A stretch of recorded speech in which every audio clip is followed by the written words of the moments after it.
Lesson 71.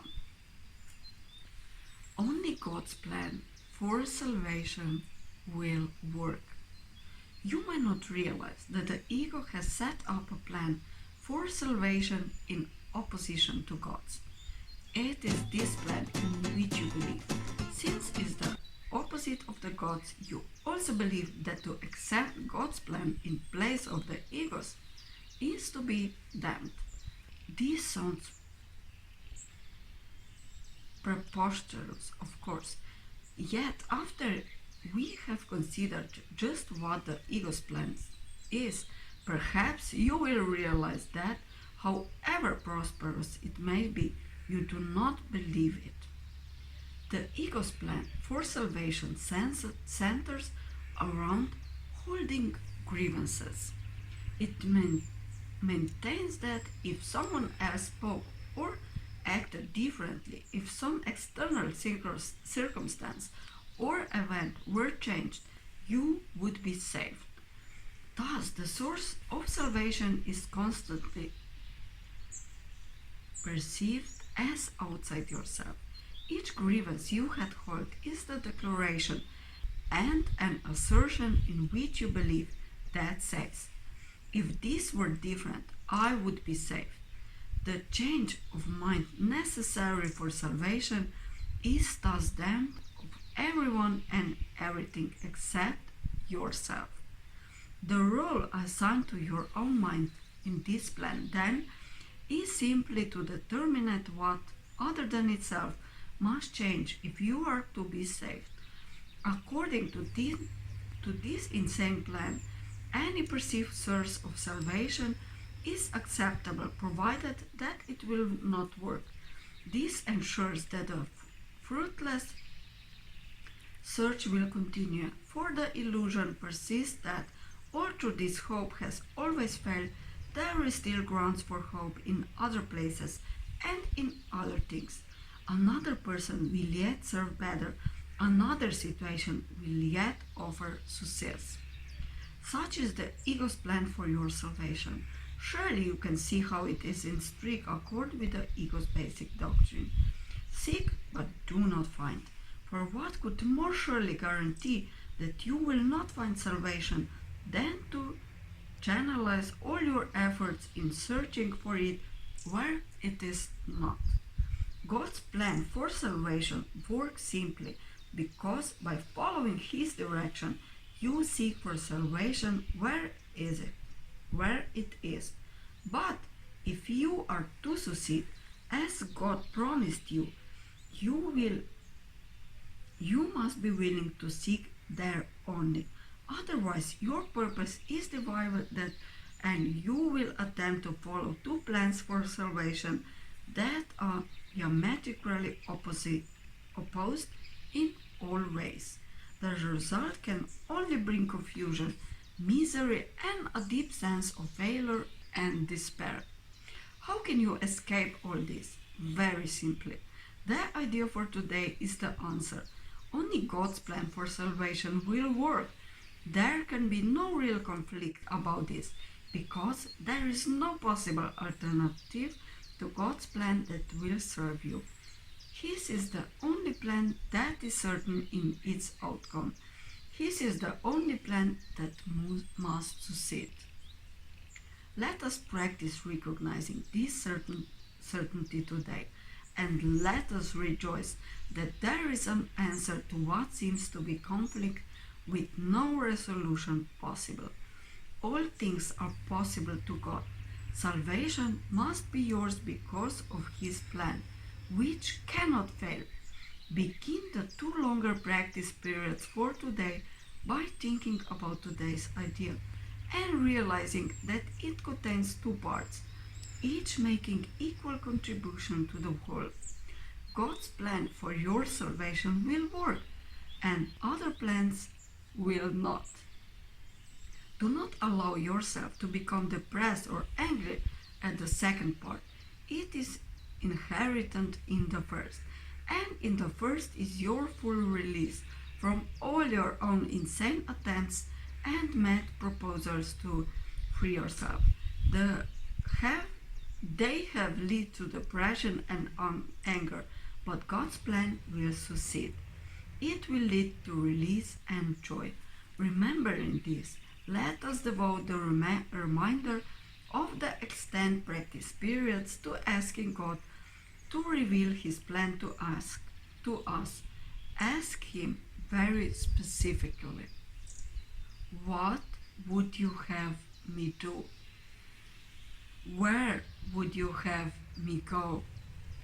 What would you have me say? And to whom? Give Him full charge of the rest of the practice period and let Him tell you what needs to be done by you in His plan for your salvation. He will answer in proportion to your willingness to hear His voice. Refuse not to hear. The very fact that you are doing the exercises proves that you have some willingness to listen. This is enough to establish your claim to God's answer.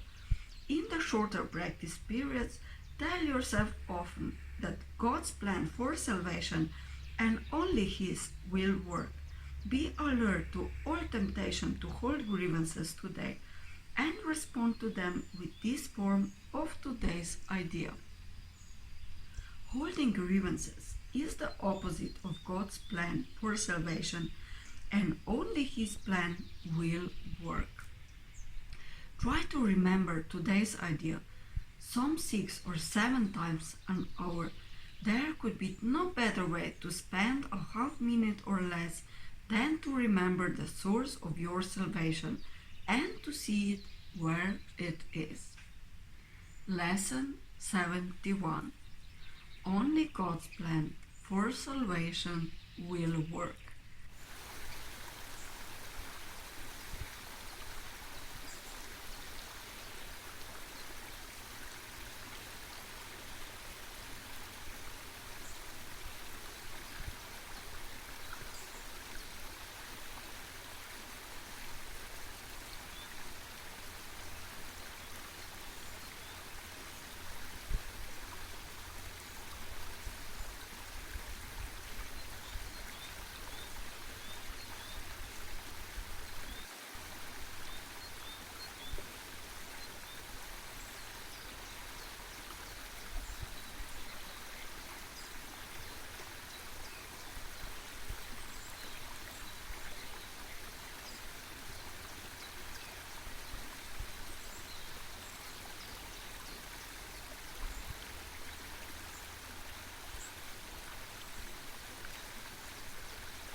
Lesson 71.